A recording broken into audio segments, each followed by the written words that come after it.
ជាបុគ្គលិកល្អនៅតែចាក់ចេញពីការងារពេលខ្លះបុគ្គលិកដែលមានសមត្ថភាពបំផុតក៏អាចចាក់ចេញពីក្រុមបានដែរ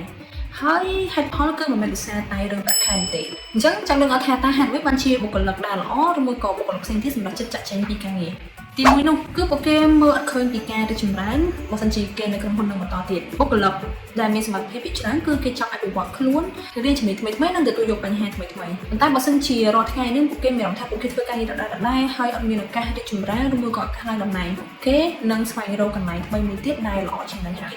ទីពីរនោះគឺពួកគេមិនមានអារម្មណ៍ថាពួកគេត្រូវបានឲ្យតម្លៃនៅកន្លែងការងារហ្នឹងជាទូទៅបុគ្គលិកជាច្រើននឹងគិតខំធ្វើការនៅពេលដែលស្នាដៃរបស់ពួកគេឬមួយក៏កំណត់របស់ពួកគេគឺត្រូវបានឲ្យតម្លៃឬមួយក៏ត្រូវបានទទួលស្គាល់ប៉ុន្តែបើសិនជាស្នាដៃរបស់ពួកគេត្រូវបានមើលរំលងឬមួយក៏កំណត់របស់ពួកគេមិនចេញមកអត់ត្រូវបានគេស្ដាប់ទេ